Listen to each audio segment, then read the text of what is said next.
Timothy గారికి రాసిన 2వ పత్రిక 2వ అధ్యాయము 20వ వచనం నుండి చదువుకుందాం. ఒకసారి చూడండి అమ్మా, 20వ వచనం చూడండి, చదవండి. ఎవరైనా చదువుతారా?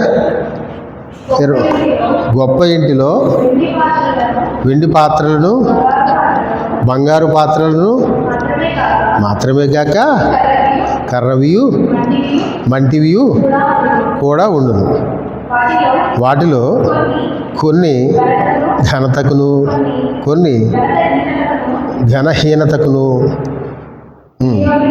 చాలమ్మా. ఇక్కడ మనకి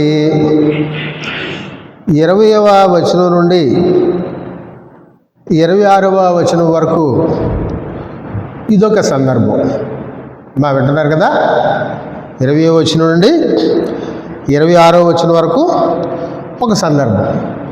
అయితే మనం ఎప్పుడు ఈ పత్రిక చదువుతున్నా సరే మన మనసులో ఉండాల్సింది ఏంటంటే, అంటే ఈ పత్రికనే కాదు, ఏ పుస్తకమైనా పరిశుద్ధ గ్రంథంలో ఆ పుస్తకాన్ని ఎవరు రాశారు, ఎందుకు రాశారు, ఎవరికి రాశారు, ఏ ఉద్దేశంతో రాశారు, ఇవి మనసులో ఉండాలి ఎప్పుడు. ఇవి మనసులో ఉండకుండా చదివామా వెంటనే మనకేమవుతుంది, మన ఉద్దేశాలు వచ్చేస్తాయి మనసులో. వచ్చేసి ఇప్పుడు మనిషి అన్నాక ఎలా ఉంటుంది, మనిషికి ఒక ఉద్దేశం ఉంటుంది ఏమండి. అందుకే ఏమంటారు, పుర్రెకో వెర్రి జేహోకో రుచి అంటారు. పుర్రెకో వెర్రి అంటే జేహోకో రుచి అంటే నాకు టేస్ట్గా ఉంటుంది, నీ ఇంకోలా ఉంటుంది టేస్ట్. నా ఆలోచన ఒకలా ఉంటుంది, నీ ఆలోచన ఒకలా ఉంటుంది. అప్పుడు ఏమైపోద్ది ఇక్కడ వాక్యం, ఎవరికి నచ్చినట్టుగా వాళ్ళు మాట్లాడేస్తాం కదా. అందుకనే ఏ పుస్తకాన్ని, ఉదాహరణకి ఈ పత్రిక మనకు తెలుసు కదా, పత్రిక మెయిన్ దేని గురించి పౌలు గారి యొక్క ఉద్దేశం, ఈ పత్రికలో ఆయన ఉద్దేశం ఏంటి, అబద్ధ బోధ. నిజానికి ప్రస్తుతానికి లోకమంతా ఉన్నది అబద్ధ బోధలే. అంటే ఆయన ఎంత బాధపడ్డా, ఎంత ఆవేదనతో ఆఖరణ రాసిన ఈ పత్రికలో ఉన్న మాటలు ఏవైతే ఉన్నాయో అవి అక్షరాల ఇప్పుడు నెరవేరుతున్నాయి. అంటే నెరవేరడం అంటే ప్రపంచం అంతా ఎలా ఉంది, జరుగుతున్నాయి అబద్ధ బోధలతో కదా ఉంది. అందుకే ఆయన ఇక్కడ ఏం చేశారంటే ఒక పోలికని తీసుకున్నారు. ఇక్కడ ఆయన ఒక కంపారిజన్, అంటే భౌతికంగా జరిగేటువంటి ఆ పోలిక ఏంటంట, గొప్ప ఇంటిలో వెండి పాత్రలను బంగారు పాత్రలను మాత్రమే కాక కర్రవియు మంటివియు కూడా ఉండును. వాటిలో కొన్ని ఘనతకును కొన్ని ఘనహీనతకును వినియోగింపబడను. ఇక మనం జాగ్రత్తగా అబ్జర్వ్ చేస్తే ఈ సాధారణంగా మనకి భౌతికంగా మన ఇంట్లో మనం ఉపయోగించే వస్తువులతోటి పోల్చుతూ రాస్తున్నారు. ఇక్కడ ఏంటి, బంగారు పాత్రలు అంటున్నారు, వెండి పాత్రలు అంటున్నారు, అలాగే ఇంకేమంటున్నారు, కర్రవి మంటివి. ఇప్పుడు బంగారు పాత్రలు వెండి పాత్రలు వాటి యొక్క ఉపయోగం ఒకలాగా ఉంటుంది. అంటే వాటిని ఎలా ఉపయోగించాలో మనం ఉపయోగిస్తాం, లేదా వాటికంటూ ఒక ప్రత్యేకత ఇస్తాం కదా. వాటిని విలువైనవి కాబట్టి వాటిని వేరేగా భద్రపరచడం, ఈ విధంగా వాటి యొక్క ఉపయోగం, వాటి పరిస్థితి వేరేగా ఉంటుంది. అదే కర్రవి మంటివికి వచ్చేసరికి ఎలా ఉంటుంది, వాటి వల్ల కూడా ఉపయోగం ఉంటుంది, కానీ బంగారం వెండి వాటికి ఇచ్చినంత విలువ లేదు. అంటే అంత విలువ మనం వీటికి ఇవ్వం. అయితే ఆయన ఇక్కడ ఈ బంగారు పాత్రలు వెండి పాత్రలు లేదా కర్రవి మంటివి అనే వాటిని ఉపయోగించగల కారణం ఏంటంటే, ఇక్కడ మనం జాగ్రత్తగా అబ్జర్వ్ చేస్తే ఇక్కడ ఇదేంటంటే బంగారము వెండి పాత్ర అనేసరికి ఏంటంటే, ఎవరైతే దేవునికి నిజమైనటువంటి విశ్వాసం కలిగి దేవుడు అనుకున్న విధంగా ఉంటారో వాళ్ళు ఎటువంటి వాళ్ళంటే ఈ బంగారము వెండి పాత్రలు వంటి వాళ్ళు. అంటే వాళ్ళు దేవుని దృష్టిలో ఎవరంటే వాళ్ళు ఘనులు, వాళ్ళు అవును, అంతేనా? అది ఇక్కడ ఏమంటున్నారు ఆయన, వాటిలో కొన్ని ఘనతకును అన్నారు. అంటే నిజానికి ఇక్కడ ఇంటిలో, ఇల్లు అంటే అర్థం ఏంటంటే, ఇక్కడ పౌలు గారి ఉద్దేశం ఏంటంటే ఆనాడు ఉన్నటువంటి క్రైస్తవ సంఘాన్ని ఆయన దేంతో పోల్స్తున్నారంటే ఇంటితో పోల్స్తున్నారు. ఇంటితో పోల్స్తే ఏమంటున్నారు, వెండి పాత్రలు బంగారు పాత్రలు. అంటే ఎవరు వాళ్ళు దేవుని దృష్టిలో ఘనులు, లోకం దృష్టిలో కాదు. అంటే మన దృష్టిలో బంగారము వెండి ఘనమైనవి, ఎందుకంటే ఇప్పటికీ మనం ఎలా ఉన్నాం, లోకంలో ఉన్నాం. అందుకే మన దృష్టిలో ఏవి గొప్పవి? బంగారం, వెండి. అందుకే అన్యులు ఎవరైనా వాళ్ళ ఏది సాంప్రదాయాలు వీటికి వెళ్ళినప్పుడు వాళ్ళతో పాటు మనం కలిసిపోతాం. వాళ్ళు ఇంత బాగా ఆభరణాలు ధరించి వచ్చారు, మనం కూడా ధరించి వెళ్ళిపోలేము. వాళ్ళు ఏమనుకుంటారు, వాళ్ళు ఎలా అనుకుంటారు, అలా అనుకుంటారు. అంటే మనం కూడా ఎలా అయిపోయాము? లోకంలో కలిసిపోయాము. అందుచేత మరి అడగాలనుకుంటున్నాం కాబట్టి సో లోకం దృష్టిలో ఏవి గొప్పగా ఉన్నాయో వాటిని తీసుకొచ్చి ఆయన ఏం చేస్తున్నారంటే అటువంటి వాళ్ళే దేవుని దృష్టిలో గనులు. అంటే దేవుని కోసం నిజమైన విశ్వాసం కలిగిన వాళ్ళే దేవుని దృష్టిలో బంగారము, వెండి ఉన్నటువంటి గొప్ప విలువ కలిగినటువంటి వాళ్ళు అని చెప్పేసి ఆయన ఇక్కడ చెప్తున్నారు. అలా కర్ర వంటివి అంటే మనం ఆయన సందర్భం, ఆయన ఉద్దేశం బట్టి చూస్తే అబద్ధ బోధకులు. అబద్ధ బోధకులు ఎలాంటి వాళ్ళు? ఘనహీనులు.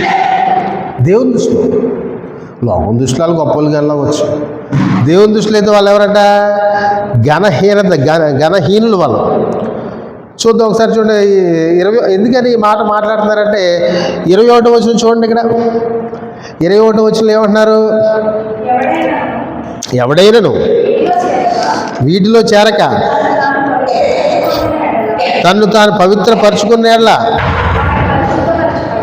వాడు పరిశుద్ధపరచబడి యజమానుడు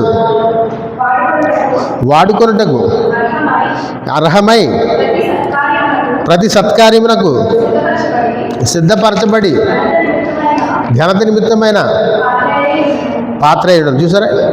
సో అందుచేత ఇక్కడ మనం చూస్తే ఇక్కడ బంగారము, వెండి, కర్ర వంటివి అన్నారని చెప్పేసి సందర్భాన్ని వదిలేసి భోజనాన్ని తీసుకుంటే లోడుకు వచ్చినట్టు మాట్లాడచ్చు. ఏమంతేనా? ఇప్పుడు 20 వచ్చిన ఒకటే తీసుకున్నాం అనుకోండి, బంగారం విన్నాడు ఘనత అంట, కర్ర అంటే ఘనహీనత అంటే ఏవి బాగుంది ఇది అంటే నిజమే, కరెక్టే, మనం కూడా బంగారం వెండి కొనుక్కుంటాం, అవి మంచి విలువైనవి, ఇలా రకరకాల. అంతేగాని అక్కడ ఏ సందర్భం ఎవరి కోసం మాటలు మాట్లాడుతున్నారు? బంగారం వెండి అంటే ఎవరు, లేదా కర్ర వంటివి అంటే ఏంటో మనకి ఎలా తెలుస్తుంది? ఆ గ్రంథము, దానికి సంబంధించిన పరిచయము, అది ఏ ఉద్దేశంతో రాశారు, ఎవరికి రాశారు, ఇవన్నీ తెలిస్తేనే తెలుస్తుంది. లేకపోతే ఎవరికి నచ్చినట్టు మాట్లాడితే మా దేవుడు మాకు ప్రేరేపించాడండి, దేవుడు నాకు రాత్రి కనపడలేదు, ఇప్పుడు కనపడ్డాడండి, ప్రార్థన చేసుకున్నాను, నాకు ఆలోచించాడండి, ఇలా రకరకాల అవన్నీ దొంగపోదులే ఇంతకీ నిజానికి. సో అందుచేత మరి ఇక్కడ అందుకే ఇమీడియట్గా ఏమంటున్నారు ఇక్కడ, ఎవడైనా వీటిలో చేరక తను తాను పవిత్రపరచుకోవాలంట. వీటిలో చేరక, ఎవరితోటి చేరక, ఎవరితోటి కలవక, అబద్ధ బోధకులతో కలవక. ఏమండి? అందుకని ఎవరైనా ఏముందండి, దీని వాక్యం కదండి, ఈ దెయ్యం మాటలు చెప్పకూడదు. ఎవరు చెప్పిన దేవుని వాక్యమే కదండి అని దెయ్యం మాట మాట్లాడకూడదు. అని ఇక్కడ ఏమంటారు? ఎవడైనాను వీటిలో చేరక తను పవిత్రపరచుకునే యెడల. అర్థమవుతుందా? చూడండి ఒకసారి మనం చూద్దాం. కొరింథీయులకు రాసిన మొదటి పత్రిక 5వ అధ్యాయం 7వ వచనం చూడండి ఒకసారి. కొరింథీయులకు రాసిన మొదటి పత్రిక 5:7 చూడండి ఒకసారి. అవుటుకై తీసి పారవేడి.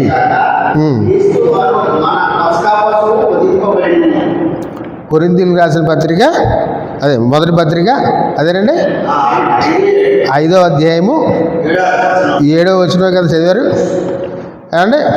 సో ఇక్కడ పౌలు గారు ఏమంటున్నారు? పులిసిన పాత పిండిని పారవేయమంటున్నారు. అంటే అర్థం ఏంటి? పులిసిన పాత పిండి అంటే అర్థం ఏంటి? బాప్తీసం తీసుకున్నా మామూలుగా బతుకుతున్నాం అనుకో, అప్పుడు అంటే ఎలా ఉన్నాం మనం? లోకంలో ఉన్నట్లెక్కే. బాప్తీసం ఇప్పుడు ఎలా మారిపోయిందంటే ఈ రోజుకి ఇన్ని వేల సంవత్సరాలు అయ్యేసరికి ఏదో ఆచారం. బాప్తీసం కూడా ఏమైపోయింది? ఆచారం అంతే. మూడు ఆచారాలు పాటిస్తున్నాం కదా మనం లోకంతో కలిసి, అందులో కూడా ఇదొక ఆచారం. అంటే నిజమైన బాప్తీసం కాదు ఇంతకు మనం తీసుకున్నది. అందుకే బాప్తీసం దేనికి రావాలి? మనసుకు రావాలి, శరీరానికి కాదు. నీటిలో మునిగేసినంత మాత్రం మారిపోయినట్ట కాదు కదా. అంచేత అందుకే ఆయన అంటారు పులిసిన పాత పిండిని పారవేయమంటున్నారు. అంటే పాత లక్షణాలని వదిలేసుకోమంటున్నారు, పాతి పెట్టేయమంటున్నారు. అప్పుడు క్రీస్తు మన పస్కా గొర్రె పిల్ల బలి ఇవ్వబడ్డారు కదా, అప్పుడు మీరు కొత్త పిండిలా ఉంటారు. ఏమండి అంటే క్రొత్త లక్షణాలు వస్తాయి. అంటే బాప్తిజం ద్వారా మనకి ఏం రావాలి? క్రొత్త లక్షణాలు రావాలి. ఆ క్రొత్త లక్షణాలు వచ్చిన తర్వాత ఏం చేయాలి? దేవుడు ఇచ్చినటువంటి బోధ లేదా వాక్యం ఏంటి అనేది తెలుసుకోవడానికి ప్రయత్నం చేయాలి. ఆ సందర్భంలో మనం అబద్ధ బోధలు ఉంటాయి మన చుట్టూ, ప్రస్తుతం ఉన్నవన్నీ అవే. సో అందుచేత మనం ఏం చేయాలి?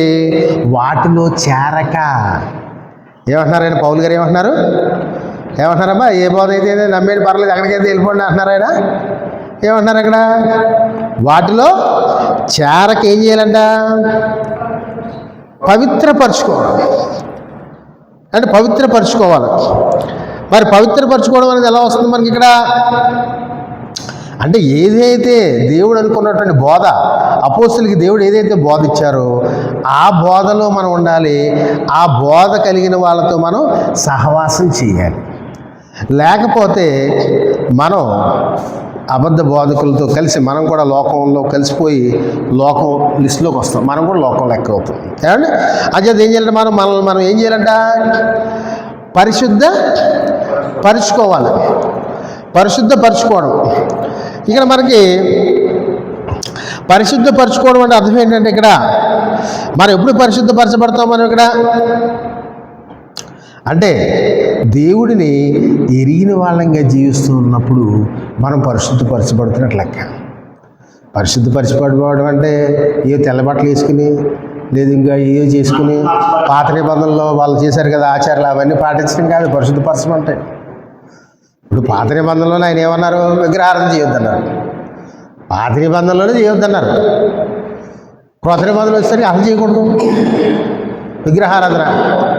అంటే ఏదో లోకానికి కనపడేలాగా మనం ఏదో స్పెషల్గా ఉన్న అవసరం లేదు. అలాగే మితంగా ఉండాలి. లోకంతో కలిసిపోకూడదు. లోకంతో కలిసిపోకూడదు.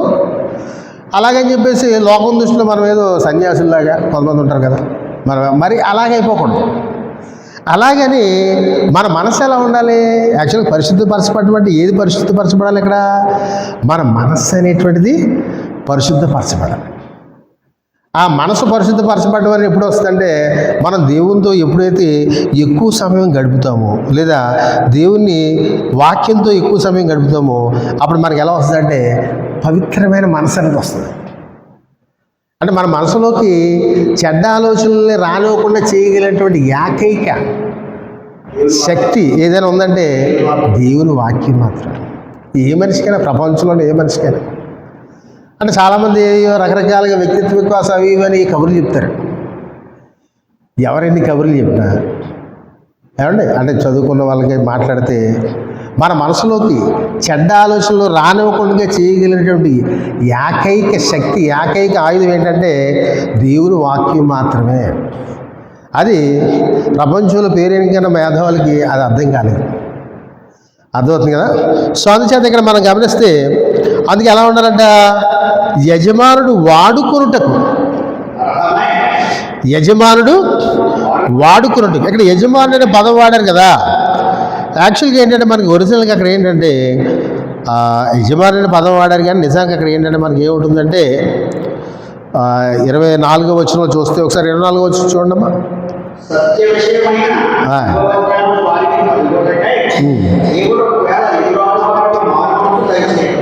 అది ఇక్కడ యజమానుడు ఎవరంటే ఇక్కడ నిజానికి దేవుడే. కానీ ఆ యజమాని అనే పదం ఉపయోగించారు కదా. నిజానికి యజమాని అన్న చోట ఆ పదం యొక్క భావం ఏంటంటే సర్వ హక్కులు కలిగినటువంటి యజమానుడు అంట. సర్వ హక్కులు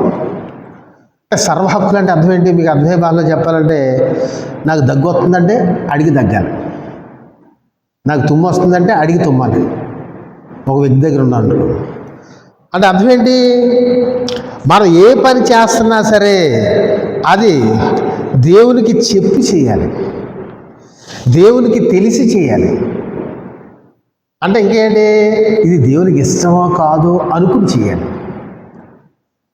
అంతేగాని మన బాబుతో ఎలా ఉంటుంది? ఏం పర్లేదు అండి. అంటే మనకి ఎవరు పెద్దవాళ్ళు ఉన్నారు, నాయకులు, వాళ్ళు ఏదో వచ్చి అలా చేయండి ఇలా చేయండి అన్నారు. ఈ దైవ విరుద్ధం దేవుడికి ఇష్టమే కదా, ఎవరు చూసి వచ్చింది? దేవుడు ఏంటి? దేవుడు ఎలా కనపడుతుంది కదా. ఏం పర్లేదు. అప్పుడు ఏమైపోతుంది మన పరిస్థితి? అప్పుడు యజమానుడు వాడుకున్న అర్హతమైన పాత్రగా ఉన్నట్లు లెక్క. మనం చెప్పండి. తీతు గారికి రాసిన పత్రిక 2వ అధ్యాయం 9వ వచనం చూడండి. తీతు గారికి రాసిన పత్రిక 2వ అధ్యాయం 9వ వచనం. 2:9.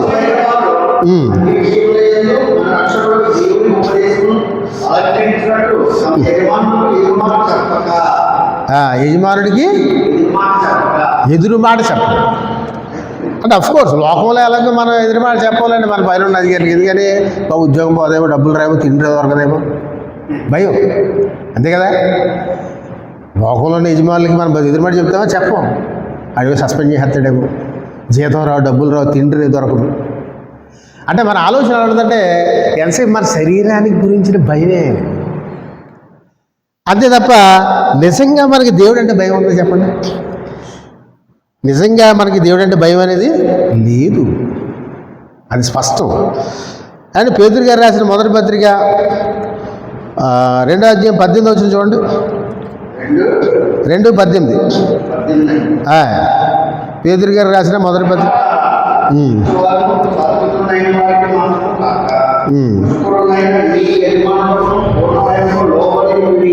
అది కూడా అందుచేత ఇక్కడ ఏమన్నారంటే లోక సంబంధంగా ఉన్న యజమానులకు కూడా ఎలా ఉండాలంట?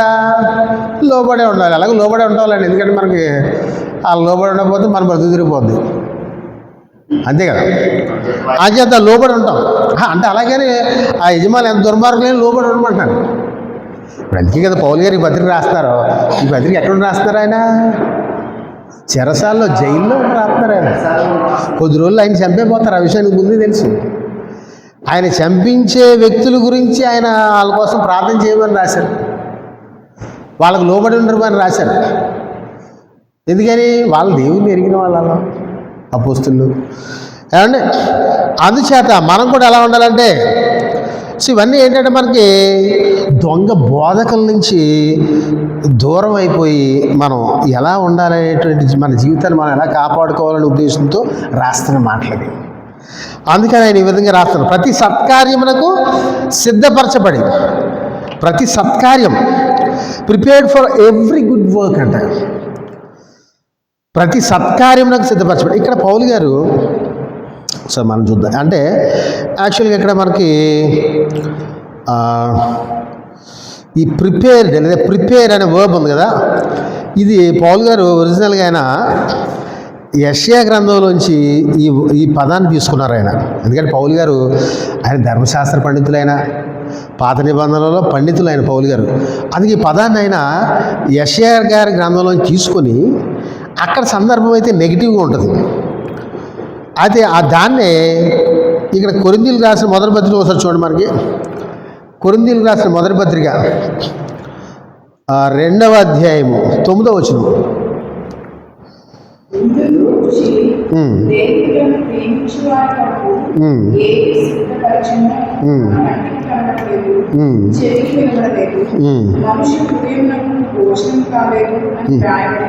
చాలు. ఇక్కడ చూసారా, అని వ్రాయబడి ఉన్నది అని రాశారు ఆయన. అంటే వ్రాయబడి ఉన్నదంటే అర్థం ఏంటి? అంటే మరో చోట ఎక్కడో రాయబడి ఉంది, దాన్ని ఆయన ఇక్కడ కోట్ చేస్తున్నారు. అది ఎక్కడ రాయబడి ఉందంటే యెషయా గారి గ్రంథం, ప్రవక్త అయిన యెషయా గారు ఉన్నారు కదా, పెద్ద ప్రవక్త గారు, మహాప్రవక్త గారు. యెషయా గారి గ్రంథం 64వ అధ్యాయం 4వ వచనం.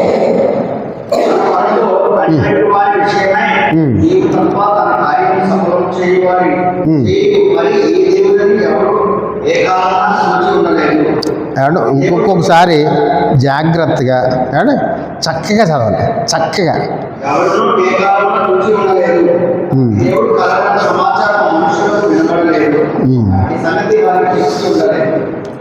చూసారా, మీకు అర్థమవుతుంది అక్కడ. అంటే దేవుడు అంటే పాత నిబంధనలో దేవుడు అనగానే జీవం కలిగిన దేవుడు అనేటువంటి అర్థం ఉంది అక్కడ. అంటే దేవుడు తరచుగా ఆయన భక్తులతోటి, ఆయన బిడ్డలతోటి ఆయన ఏంటిది సంబంధ బాంధవ్యాలు లేదా సంభాషణలు జరిపేవారు. అవునా కదా? పాత నిబంధనలో అలాగని పాత నిబంధనలో కూడా అన్యులు ఉన్నారు. కానీ వాళ్ళు నమ్ముకుంటున్నటువంటి దేవుళ్ళు ఎవరైతే ఉన్నారో వాళ్ళు అప్పుడు ఇప్పుడు ఎప్పటికీ వాళ్ళు కల్పితాలే, జీవం లేని వాళ్ళు. ఆ విషయాన్ని మాట్లాడుతూ పాత నిబంధనలు యెషయా గారు ఆ సందర్భంలో అక్కడ సందర్భం ఏంటంటే, ఇటువంటి జీవం కలిగిన దేవుడిని కూడా ఆనాడున్నటువంటి ఇశ్రాయేలీయులు దేవుడి మాట వినట్లేదు అనేటువంటి నెగిటివ్ సెన్స్ తోటి అక్కడ పదం వాడారు. అంటే ఒకసారి మళ్ళీ చదవండి వచ్చిన 64 వచ్చిన 64:4 యెషయా గారి గ్రంథం.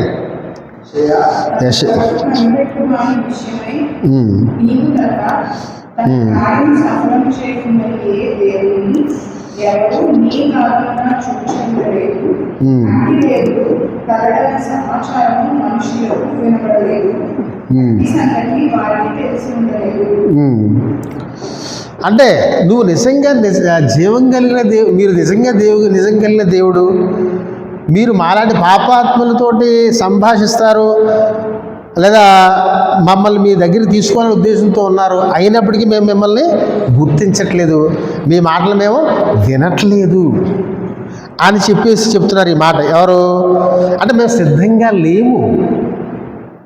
అంటే మనం దాకా వచ్చింది చదువుకున్నాం కదా, ప్రతి సత్కార్యములకు సిద్ధపరచబడి అన్నారు కదా.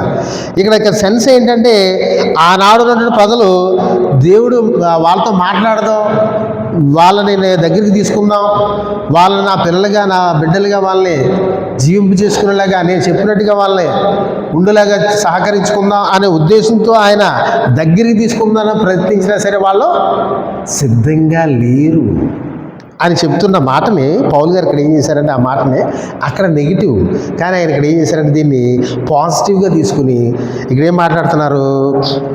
అందుకే కొరింథీయులకు రాసిన మొదటి పత్రిక 2వ అధ్యాయం 9వ వచనంలో ఏమంటారు అందుకైనా చూడండి. ఇప్పుడు ఒకసారి చదవండి.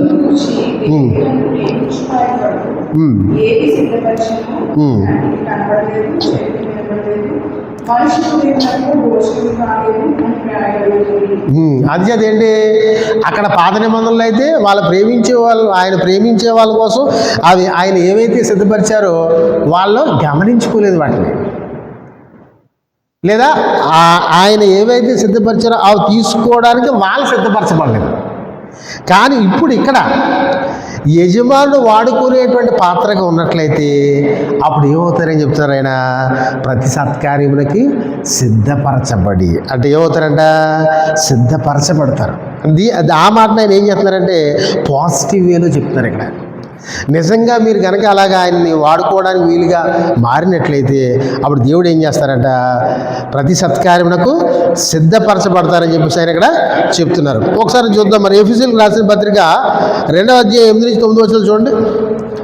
ఎఫెసీయులకు రాసిన పత్రిక 2వ అధ్యాయం 8-9 వచనాలు.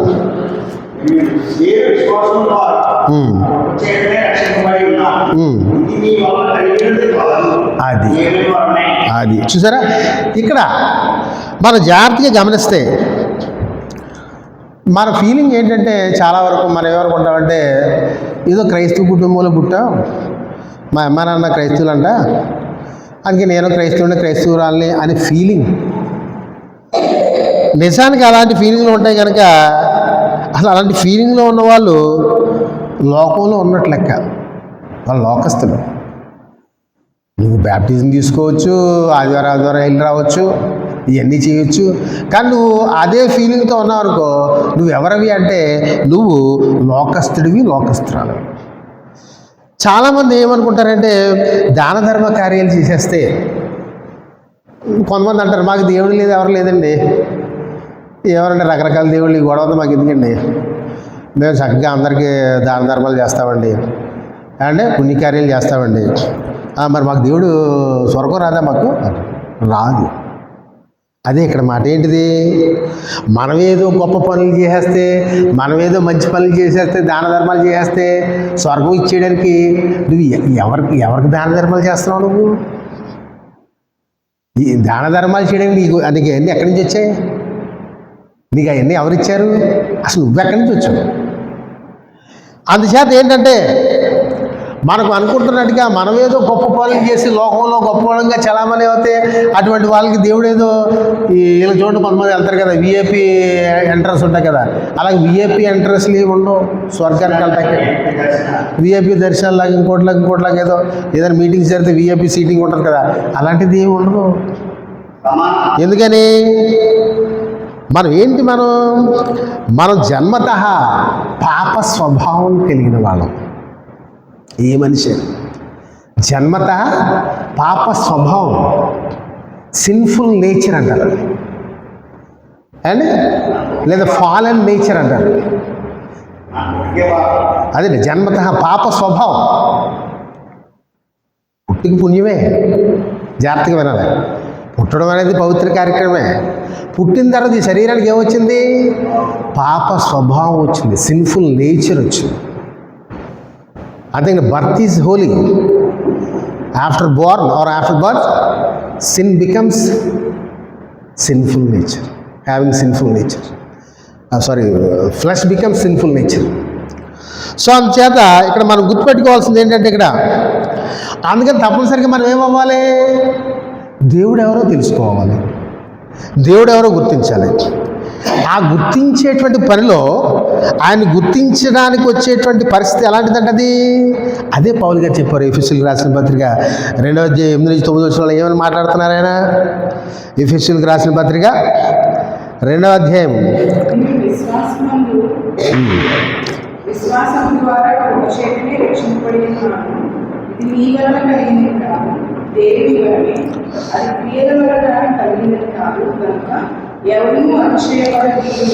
సరే, ఆ మాటలు ఎలా ఉన్నాయి చూసారా? అంటే మనం ఏదైనా దేవుడికి ఏదో చేసేసి విర్రవీగేటువంటి మనస్తత్వం కలిగినటువంటి వాళ్ళు మనలో బోల్డ్ మంది ఉన్నారు. అంతేనా? ఏదో బిల్డింగ్లు కట్టుకుని కుర్చీ ఇచ్చి ఫ్యాన్ ఇచ్చి దాని పేర్లు రాసుకుని ఉన్నాయి కదా సోకాళ్ళు. వీళ్ళందరూ ఎలా విర్రవీగుతారు? పూర్వం మా తాతల మొత్తాల నుంచి మేము క్రైస్తవులండి, ఆ చర్చ్ బిల్డింగ్ కట్టడానికి స్థలం మేమే ఇచ్చాను విర్రవీగుతారు చూసారా? అటువంటి వాళ్ళ కోసం ఈ మాట. ఏమండి? ఎందుకనంట? అది మన వల్ల కలిగింది కాదంట, అది ఏంటంటే అది వరమంట. యేసుక్రీస్తు వారిని దేవుడిగా నమ్ముకోవడం వరమంట. మనకు ఎప్పుడైనా మనం ఆలోచిస్తామా? నాకు వరాలు ఇచ్చి, నాకు ఆ వరాలు ఇచ్చే, నన్ను ఆశీర్వదించే, దీవించే, ఇదే గోల. అంతేగాని మిమ్మల్ని నమ్ముకోవడం నాకు వరం అనే జ్ఞానం ఎప్పటికి వస్తుంది? రాదే. ఏమండి? అంచేత మరి మనం దేవుని ద్వారా, యేసుక్రీస్తు వారి ద్వారా దేవుని దగ్గరికి, ఎందుకంటే దేవుడు భూమి మీదకి వచ్చిన దేవుడు ఎవరు? యేసుక్రీస్తు వారు.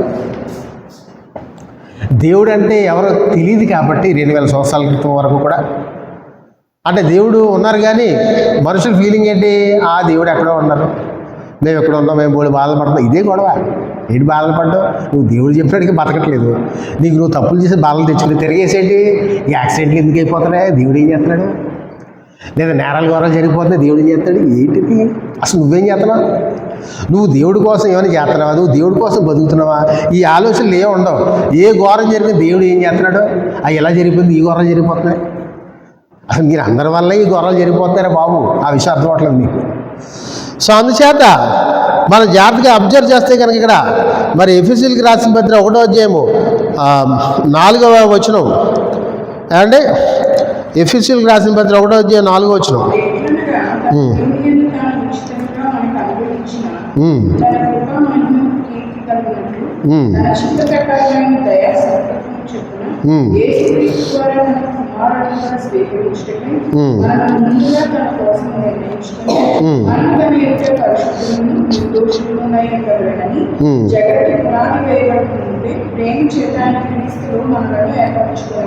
అదనమాట, ఇది దేవుడి ఉద్దేశం. అది ఆయన అనాది సంకల్పం. అయితే ఆ సంకల్పం ఎక్కడ? ఏదైనా తోటలో బ్రేక్ ఇచ్చారు, ఏదైనా తోటలో బ్రేక్ అయింది. సో అందువల్ల ఆ బ్రేక్ ఇచ్చిన దాన్ని ఏం చేయాలి? ఇప్పుడు మళ్ళీ యేసుక్రీస్తు వారి ద్వారా దాన్ని సరిచేయాలి. అందుకని ఆయన ఏం చేశారు? దేవుడు ఏం చేశారు? యేసుక్రీస్తు వారి రూపంలో భూమి మీదకి వచ్చారు. దేవుడు ఎలా వచ్చారు? యేసుక్రీస్తు వారి రూపంలో భూమి మీదకి వచ్చారు. భూమి మీదకి వచ్చిన తర్వాత మనం ఏం చేయాలి? ఇప్పుడు ఆయన దగ్గరికి రావాలి మనం. ఎవరి దగ్గరికి? యేసుక్రీస్తు వారి దగ్గరికి. ఇప్పుడు యేసుక్రీస్తు వారి దగ్గరికి ఎలా వస్తాం మనం? ఎక్కడున్నారు యేసుక్రీస్తు వారు? ఇప్పుడు ఎక్కడున్నారు యేసుక్రీస్తు వారు? మన దగ్గర ఇప్పుడు ఎక్కడ ఉన్నారు యేసుక్రీస్తు వారు? వాక్యంలో ఉన్నారు. అంటే ఇప్పుడు మనం ఎవరి దగ్గర ఎక్కడికి రావాలి? వాక్యం దగ్గర రావాలి. అంటే మనం ఎక్కువ టైం దేంతో స్పెండ్ చేయాలి? వాక్యంతో. కానీ మనం వాక్యంతో స్పెండ్ చేస్తున్నావా? చెయ్యం. ఎందుకని? మనం ఓల్డ్ బిజీ, మనకు టైం ఉండదు. టైం ఇచ్చిందే ఆయన, కానీ మనకు టైం ఉండదు. చూసారు ఎలాగైపోయింది? చూసారా మనం? ఏమంటే అంచేత ఇలాగైపోవడం వల్ల మనం ఏమైపోయాము? పతనం అయిపోయాము లేదా? పతనావస్థ స్థితిలోకి వచ్చామా లేదా? పతనావస్థ స్థితి ఏంటి? పతనం అయిపోయాం మనం. అండ్ ఒకసారి చూడండి, 22వ వచనం చూడండి. 22వ వచనం.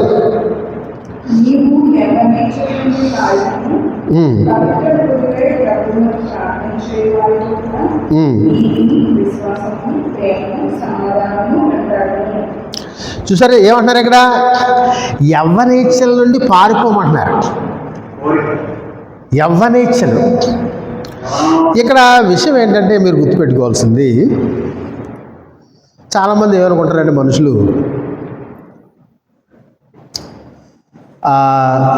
యువకులు లేదా యవ్వనంలో ఉంటే వాళ్ళే తప్పులు చేస్తారు, వాళ్ళే చెడ్డగా ఉంటారు, పెద్దోళ్ళు పర్లేదు, ముసలోళ్ళు పర్లేదు అనేటువంటి మూఢ నమ్మకం లేదా దాన్ని ఏమంటారంటే స్వయం మోసం, సెల్ఫ్ డిసెప్షన్.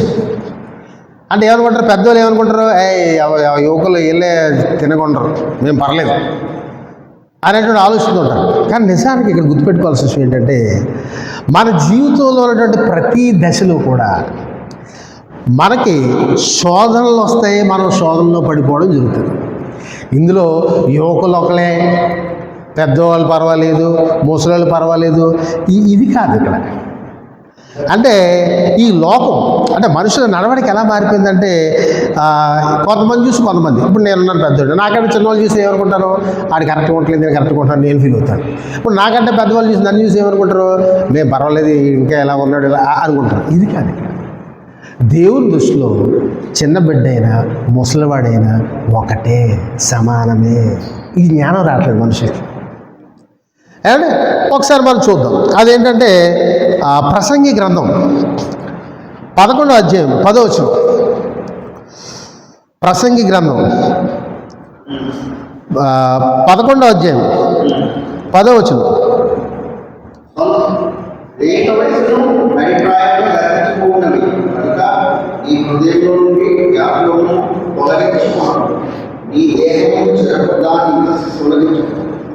మళ్ళీ ఒకసారి సరిగ్గా చదవాలి. 11వ అధ్యాయం 10వ వచనం క్లియర్గా, చక్కగా, జాగ్రత్తగా. ప్రసంగి గ్రంథం 11వ అధ్యాయం 10వ వచనం జాగ్రత్తగా.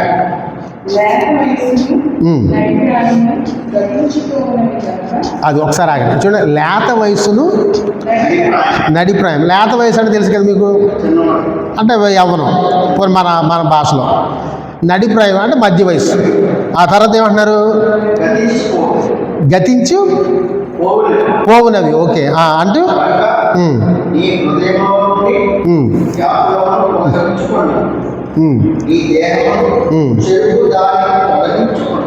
అది అవి గతించిపోయినా సరే దేహానికి ఏమొస్తాయని చెప్తున్నారు అక్కడ? వ్యాకులం వస్తుంది. ఇంకోటి ఏంటన్నారు? దేహాన్ని చెరిపోతుంది. అంటే అర్థం ఏంటి? శోధనలు. అంటే ముసలోడికి శోధనలు రావా? యవనులకి వస్తాయా? అంటే లోకం తీరు ఎలా ఉంది? లోకం ఏమనుకుంటుంది? యవనస్తులే తప్పులు చేస్తారు, మిగిలిన వాళ్ళు చేయరు.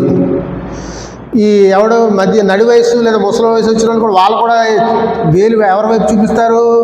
యవనస్తులు. కానీ దేవుని దృష్టిలో ఏ దేశంలోనైనా సరే మనం ఎలా ఉంటామో ఆయనకి తెలుసు. ఏ దశలోనైనా మనం ఎలా ఉంటాం? శోధనలకి లొంగిపోతామనే విషయం ఆయనకి తెలుసు. కానీ ఇక్కడ మనం ఏం చేస్తాం? మనకంటూ మనం సొంతంగా కొన్ని ధర్మశాస్త్రాలని నియమించేసుకుంటున్నాం. మనం ఏదో బౌండరీస్ పెట్టేసుకుంటున్నాం. యవనస్తులు మాత్రమే తప్పులు చేస్తారు, మేము పర్వాలేదు, మాకు పర్వాలేదు. అందుకే ఆయన ఏమంటున్నారు ఇక్కడ, విడిచి పారిపోమ్మంటున్నారు. ఏమంటున్నారు? విడిచి పారిపోమ్ము అని. అక్కడ మీరు విడిచి అని అన్నారు కానీ ఫుట్ నోట్లో అక్కడ తెలుగులో ఏముందంటే విడిచి పారిపోమ్ము. ఏం చేయాలంట? ఏమంటే వదిలిపోయి, ఫ్లీ అన్నారు. ఫ్లీ అంటే అర్థం ఏంటి? పారిపోమని. అంటే లోకస్తులు, లోకపరమైనటువంటి ఆచారాలు, లోక సంబంధమైన పనులు ఏవైతే ఉంటాయో వాటి నుంచి ఏమైపోవాలంట? పారిపోవాలి. నువ్వు క్రైస్తవులోకి వచ్చిన తర్వాత లోకాచారాలు పాటిస్తున్నావా, పాటించే పరిస్థితి వస్తుందా, నువ్వేం చేయాలి? పారిపో. అంతేగాని వాటితో నువ్వు ఏమంటుందని అడ్జస్ట్ అయిపోకు. చూడండి, తిమోతి గారు రాసిన మొదటి పత్రిక 6:11 చూడండి. తిమోతి గారు రాసిన 6:11.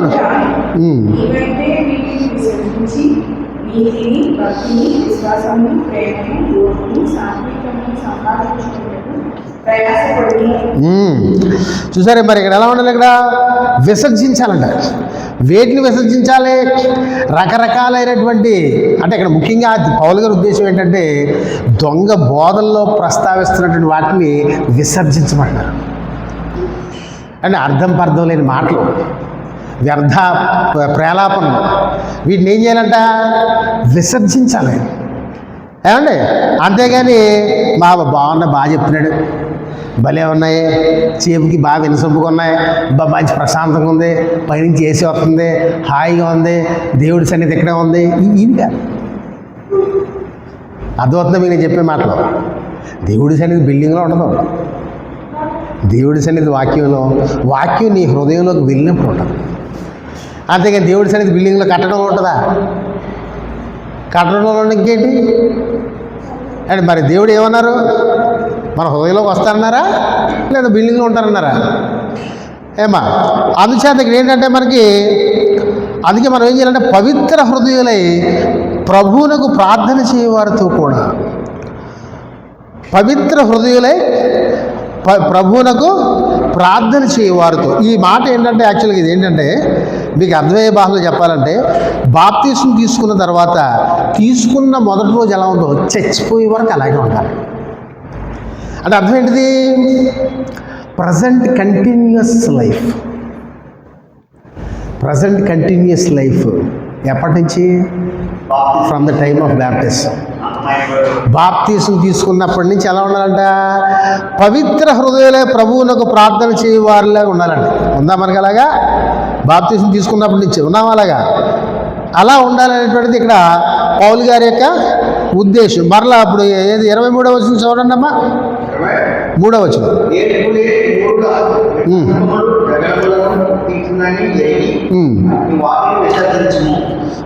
చూసారు ఇక్కడ మనకి, ఇక్కడ ముఖ్యంగా ఆయన ఏం చెప్తున్నారంటే ఈ అబద్ధ బోధకులతో నువ్వు కలవద్దు, వాళ్ళతో వాదించొద్దు. ఈ అబద్ధ బోధకులు ఎలా ఉంటారంటే వీళ్ళ జీవితాన్ని సుఖానికి మరిగి దేవుడు చెప్పిన వాక్యం లేదా బోధలో వాళ్ళ సుఖానికి అది ఇబ్బందికరంగా ఉంటుంది కాబట్టి వాళ్ళ సుఖాన్ని వెతుక్కునే విధంగా వాళ్ళు వాదించడానికి రెడీ అవుతారు. అదనమాట ఇక్కడ వాదనలు ఎక్కడ వస్తాయంటే మన శరీరం ఏం కోరుకుంటున్నదండి? ఎప్పుడు ఈ శరీరం ఎప్పుడు కూడా సుఖాన్నే కోరుకుంటుంది, కంఫర్ట్ని కోరుకుంటుంది. ఇప్పుడు కంఫర్ట్ని కోరుకునే వ్యక్తి ఏం చేస్తాడు? శరీర సుఖాన్ని కోరుకునే వ్యక్తికి వాక్యంతో కుదరదు. ఎందుకంటే వాక్యానికి శరీరాచలకి అసలు పూర్తిగా ఆపోజిట్. అక్కడ వస్తుంది ఇబ్బంది.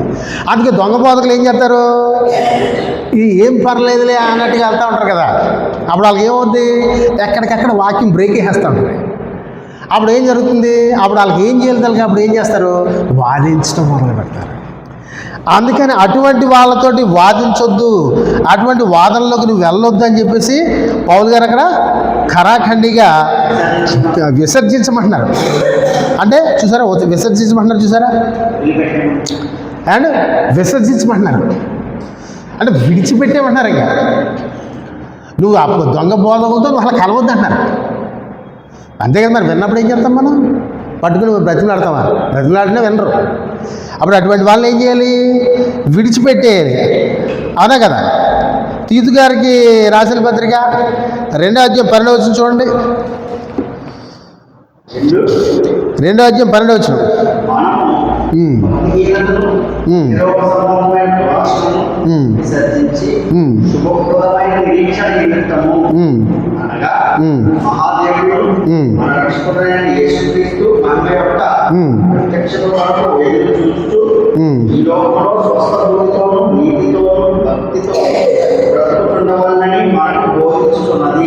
అది చూసారా?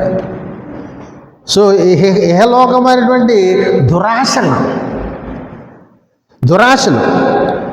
లోకస్తులుగా ఉన్నాం అనుకోండి, మనకు ఎలా అనిపిస్తుంది అంటే ఎప్పుడు చావకూడదు, అలాగే బతుకుతాం అనిపిస్తుంది. అది లోకస్తులకు ఆలోచన. లోకస్తులకి ఎప్పుడు ప్రాణం అంటే భయం ఉంటుంది. మనకు నిజంగా ప్రాణం అంటే భయం ఉంది అంటే మనం ఎవరు అంటే లోకస్తులు. అందుకే ఈ లోకస్తులు ఎలా ఉంటారు? ఎప్పుడు దురాశలు. అంటే లోకంలో ఎలా హ్యాపీగా లైఫ్ లీడ్ చేద్దామా, ఏం కొనుక్కుందాం, ఏం చేద్దాం, రేపు ఎలా ఉంటుందో పరిస్థితి, రేపు ఏంటి, ఏమైపోద్ది, నా పరిస్థితి ఏంటి. నీకు ఎలాంటి ఆలోచనలు వస్తున్నాయంటే నువ్వు ఎవడమంటే లోకస్తురాలు, క్రిస్టియన్వి కాదు. ఏమండి? అంచేత అటువంటి వాళ్ళతో ఉండొద్దు అంటున్నారు ఆయన. అందుకే ఎలా ఉండాలంట? స్వస్థ బుద్ధి కలిగి ఉండాలంట. స్వస్థ బుద్ధి అంటే అర్థం ఏంటనుకుంటున్నారు మీరు? ఉన్నదానితోటి సంతృప్తి కలిగి బతికేయడం. అంటే ఎక్కువగా ఆశలు కోరికలు కలిగి ఉండకూడదు. అంటే క్రైస్తవుడికి ఉండవలసిన లక్షణం అయితే మొట్టమొదట మనకు ఎలా ఉండాలి? మనసులో అత్యాశలు ఉండకూడదు. వాటిని దేవుడు ఏమన్నారు? దురాశలు అన్నారు. మనం లోకాన్ని ప్రేమిస్తున్నాము అంటే అర్థం అంటే మనలో ఏమున్నాయంటే దురాశలు ఉన్నాయని అర్థం, అత్యాశలు ఉన్నాయి. అవి కలిగి ఉండొద్దు అని చెప్పేసి ఆ కలిగి లేనో ఎప్పుడు అవుతారు వాళ్ళు? పవిత్ర హృదయులైన. ఏమంటే 22వ వచనంలో ఏమన్నారు? పవిత్ర హృదయులై అంటే అర్థం. అది పవిత్ర హృదయం ఎప్పుడు వస్తుంది? లోక సంబంధమైన ఆశలు ఆచారాలు ఏమీ లేకుండా ఉన్నప్పుడు మనకి ఏమొస్తుంది? పవిత్ర హృదయం వస్తుంది. అలా లోక సంబంధమైన ఆశలు లేవంటే ఆటోమేటిక్గా ఇప్పుడు మన ఆశ ఎవరి మీద ఉంటుంది? అప్పుడు హృదయం ఏమవుద్ది? దేవుడు ఉన్నారు కాబట్టి అప్పుడు హృదయం ఏమవుద్ది? పవిత్ర హృదయం అవుతుంది. అప్పుడు అటువంటి హృదయం కలిగి ఏం చేయాలంటే మనం ప్రార్థన చేయాలి. అటువంటి హృదయం కలిగి ప్రార్థన చేస్తున్నప్పుడే దేవుడు ఆ ప్రార్థన వింటారు. సుమి ఇది గుర్తుపెట్టుకోవాలి మీరు. అంతేకాని నామకార్థంగా బ్రతికేస్తూ ప్రార్థన రోజు కుటుంబ ప్రార్థన చేసుకున్న ప్రార్థన దేవుడు వినరు. ఇందులో ఎటువంటి డౌట్ లేదు. ఏమంటే అందుచేత అది గుర్తుపెట్టుకోండి. నెక్స్ట్ 25వ వచనం చూడండి. ఇక్కడ 25వ వచనం ఏంటి? అది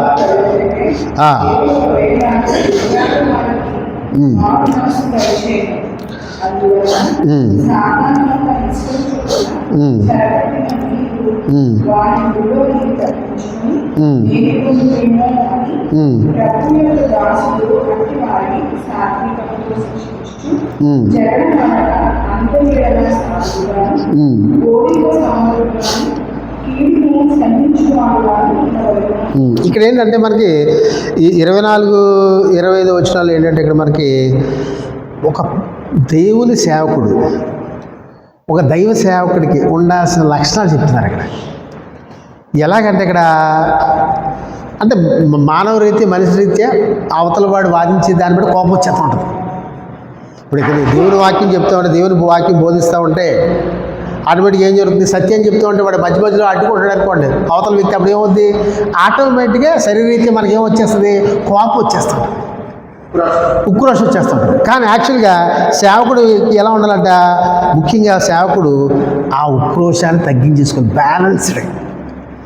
ఏమండి? అంచేత తీతు గారికి రాసిన పత్రిక 3వ అధ్యాయం 2వ వచనం చూడండి.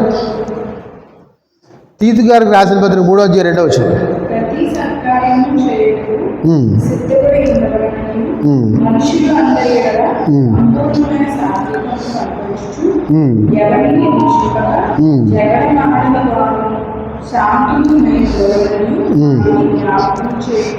అది అంచేత ఇక్కడ ఏంటంటే మనకి అంటే దేవుని బోధకుడిగా ఉన్నటువంటి వ్యక్తి ఎలా ఉండాలంటే, అఫ్కోర్స్ అంటే అబద్ధ బోధకుల దగ్గరికి వచ్చేసరికి ఆ బోధని ఖండించాలి.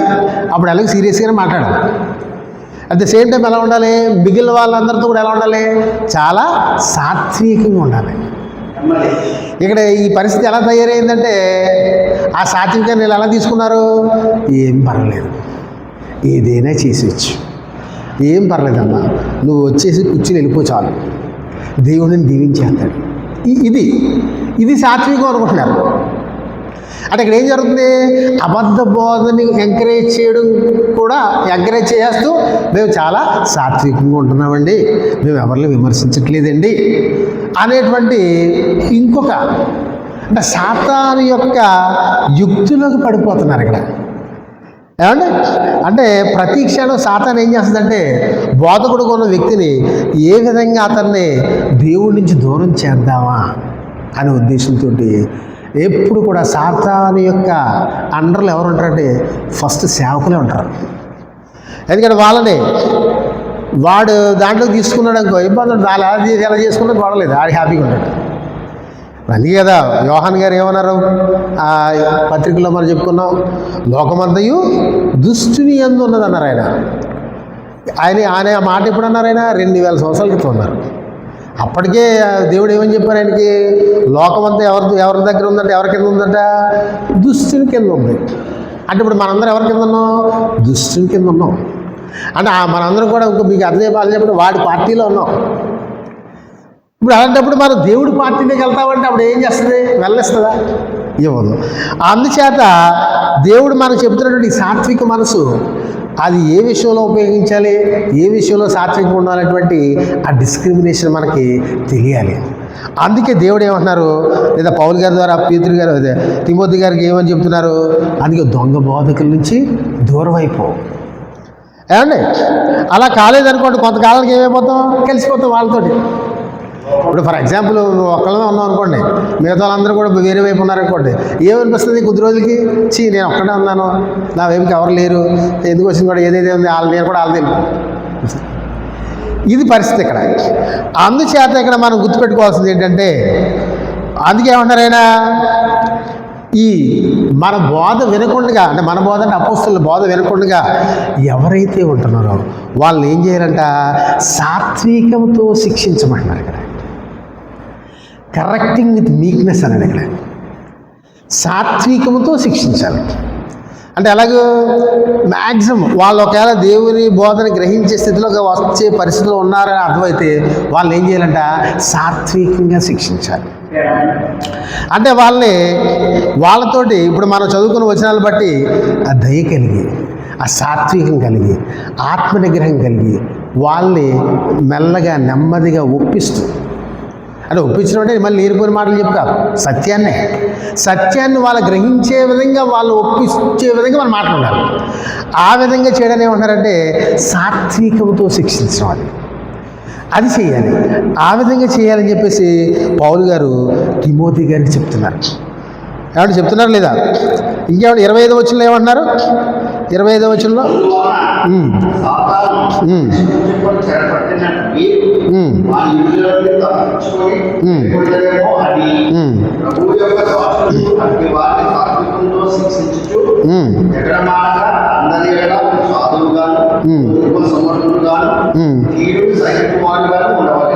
అదండి.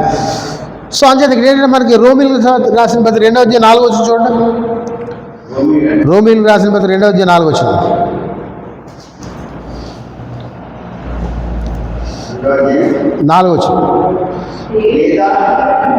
అంటే రోమిలకు రాసిన పత్రిక 2వ అధ్యాయం 4వ వచనం సరిగ్గా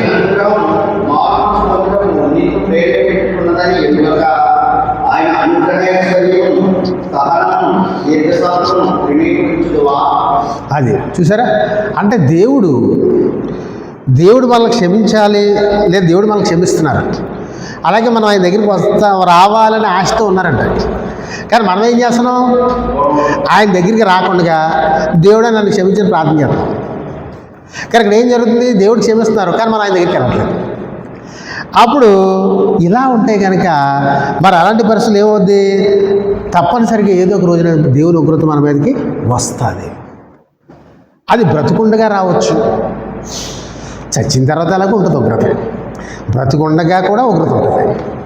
ఈ విషయాన్ని మనం ఇక్కడ గ్రహించాలి. అంతేగాని ఏం పర్లేదు, నాకు అంతా బాగానే ఉంది, నా భక్తి ఏదో నాకుంది, నాకు తెలిసిలే అనుకుంటూ మనం బ్రతికామనుకోండి, చివరికి మనకి ఆయనకు ఉగ్రతకి గురి అయ్యేటువంటి పరిస్థితులకు మనం వెళ్ళిపోతాం. కాబట్టి అర్థమవుతుంది కదా ఇక్కడ మనకి. అందుచేత ఇంకా చదవండి. అందుకని మనకి ఏంటంటే మనం గుర్తుపెట్టుకోవాల్సింది ఏంటంటే, ఈ లోకంలో ఈ బోధ లేదా దేవుని బోధ అనేటువంటిది రకరకాలు అయిపోవడం వల్ల ఏమవుతుందంటే మనకి ఏ బోధ అయినా ఒకటే, ఏదైనా ఒకటే అనేటువంటి ఒక జనరలైజేషన్లోకి వచ్చాం మనం. కానీ నిజానికి మనం వింటున్న బోధ అది దేవుడు అపోస్తలుకి ఇచ్చినటువంటి బోధో కాదో ఒకసారి మనం గ్రహించుకోవాలి. ఇక్కడ ఈ పత్రికలో పౌలు గారు చెప్పారు కదా, నా సువార్త అన్నారు ఆయన. ఏమని చెప్పారైనా పౌలు గారు? నా సువార్త అంటే పరిశుద్ధాత్మ ప్రేరణతో రాసిన మాట కదా అది. అంటే దేవుడు పౌలు గారికి సువార్త ఇచ్చారు. మరి ఆ సువార్తే ప్రకటించబడుతుందా? ఆ సువార్త ప్రకారం మనం బ్రతుకుతున్నామా? అంటే దీన్ని బట్టి మనం ఆలోచిస్తే ఎలా ఉంది, మన పరిస్థితి ఎలా ఉంది? దీన్ని బట్టి మనం ఆ సువార్త ప్రకారం మనం బ్రతకట్లేదు, జీవించట్లేదు అనేటువంటి ఒక క్లారిటీకి మన మనసులకి రావాలి. వచ్చి అది ఏ విధంగా జీవించాలి, ఏ విధంగా బ్రతకాలనేది కూడా మనకు దేవుడు వాక్యంలో ఇచ్చారు. మనం చేయాల్సిన పని ఏంటంటే అలా జీవించడమే. కానీ మనం అది చేయట్లేదు. 26వ వచనం చూడండి ఒకసారి.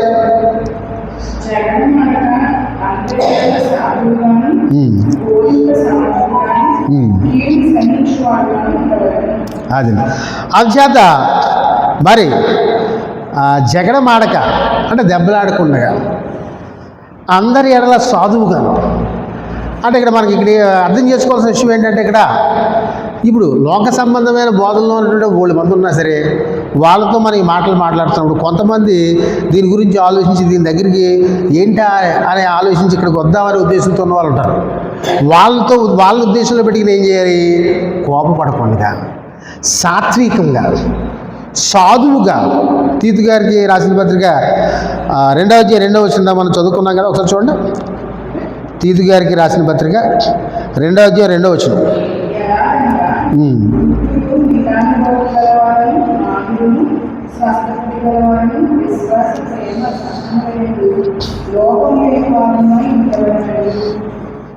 అది ఇక్కడ మనం చూసినట్లయితే అంటే ఇక్కడ ఓవరాల్గా మనం చూస్తే అర్థమవుతుంది విషయం ఏంటంటే, ఇక్కడ ఒక సేవకుడిగా ఉండేటువంటి వ్యక్తి వాక్యం చెప్పేటప్పుడు ఎవరికి భయపడడం కానీ, ఏమంటే ఎవరికి లొంగి కానీ మాట్లాడడం అనేది జరగకూడదు. అది ఫస్ట్ పాయింట్. ఇప్పుడు దేవుని వాక్యాన్ని బోధించేటప్పుడు మన ఎదురుగుండా ఎంత గొప్ప వాళ్ళు ఉన్నా సరే వాళ్ళకి ఎవ్వరికీ భయపడవలసినటువంటి అవసరం లేదు. ఎందుకంటే వాక్యం ఇచ్చింది దేవుడు. అంచేది వాక్యం చెప్తున్నప్పుడు సేపు ఎవరికి భయపడతా ఉండాలంటే దేవుడికే భయపడతా ఉండాలి, దేవుడికి మాత్రం భయపడుతున్నా. అయితే అలాగని చెప్పేసి మామూలుగా మనుషులతో మాట్లాడేటప్పుడు ఎలా ఉండాలంటే ఇప్పుడు మనం చదువుకుంటున్నట్టుగా సాత్వికం కలిగి, ఏమండి మరి స్వస్థ బుద్ధి కలిగి, మాన్యులుగా. మాన్యత అంటే అర్థం ఏంటి? మాలిన్యం లేని లేదా భక్తి కలిగిన జీవితం. అంటే భక్తి కలిగిన జీవితం అంటే అర్థం ఏంటి? బయటికి కనిపించే జీవితం కాదు భక్తి కలిగిన జీవితం అంటే. ఇప్పుడు భక్తి అంటే అర్థం ఏంటి? మనకు అర్థమైంది ఏంటి అంటే, ఇప్పుడు మనం ఉన్నటువంటి పరిస్థితి ప్రదేశాలు బట్టి మనం ఏమనుకుంటాం, భక్తి అంటే ఏదో నిష్టగా ఏదో తయారైపోయి లేదు రకరకాల ఏదో మనుషులు చూసేలాగా ఏదో కొంతమంది ఉపవాసం ఉంటారు. ఉపవాసం ఉంటే ఏం చెప్పుకుంటారంటే నేను ఇలా ఉపవాసం ఉన్నానండి, లేదా ఉపవాస ప్రార్థన. అలా ఉపవాస ప్రార్థనలు ఎందుకు చేస్తారు నాకు ఇప్పటికీ అర్థం అవ్వట్లేదు.